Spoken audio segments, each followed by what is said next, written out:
Влизам в ритъма Empire, се наричат мен моя милост. Аз, както чуваш, не съм от училище за рок и не съм много в час. Сънувам ли? Не сънувам и умувам, че живота е като матрицата. Илюзията е реалност, вървя по задънена улица по жицата. Не съм Хълк в тялото, но се придържам към железния човек. Боен кораб в атака, чувствам се гладиатор в 21 век. Приближаващ Армагедон, нося здрач стил да срещнеш Джо Блек. Не съм властелия на пръстените, но приятно ме, казвам се Шрек. Потеглих на Стар Трек с различен аватар от обществото. 300 гардероба и няма нарня. Ако искаш хляб, сам си умиси тестото. Красив ум в главата, а толкова ми се иска 13-та заплата. Смело сърце в душата, от опасност не ми треперят краката. Израснах в Кичука, не е квартала на богатите. Там птиците умират сами, а хората живеят като траките. Отмъстителите търсят отплата, женските лесно отварят бедрата. От репката гледа какво да открадне. Бам-бам, два токата в зората космата. И за какво така са нещата? Костюмари дърпат с пълни шепи, а обществото ни велико търси как двата края да залепи. Чувам мълчанието на агнетата, виждам дълбоко в мрака. Отделения иска единство, а на мен скоро ще ми прещрака.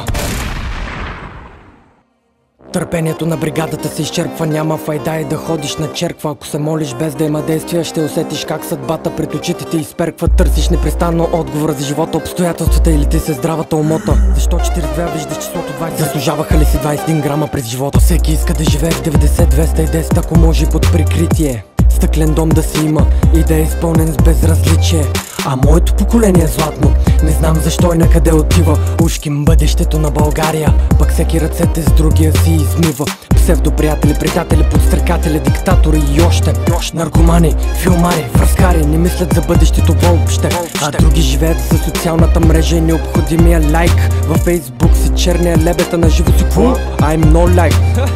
Всички са дилъри на време, с малко време и голямо бреме. Ама деня на независимостта наближава, послушай мене. Пренаредете си приоритетите, оставете си таблетите, следвайте мечтите си и ценете хората до себе си. Израснах в Кичука, не е квартала на богатите. Там птиците умират сами, а хората живеят като траките. Отмъстителите търсят отплата, женските лесно отварят бедрата. От репката гледа какво да открадне. Бам-бам, два токата в зората космата. И за какво така са нещата?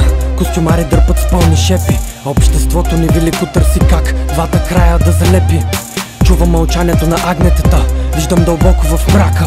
Отделения иска единство, а на мен скоро ще ми прещрака. Израснах в Кичука, не е квартала на богатите. там птиците умират сами, а хората живеят като траките. Отмъстителите търсят отплата, женските лесно отварят бедрата. от ръпката гледа какво да открадне. Бам-бам, два токапа в зората космата. И за какво така са нещата? Костюмари дърпат с пълни шепи, обществото ни велико търси как двата края да залепи. Чува мълчанието на агнетата, виждам дълбоко в мрака. Отделения иска единство, а на мен скоро ще ми прещрака. но всеки среда си.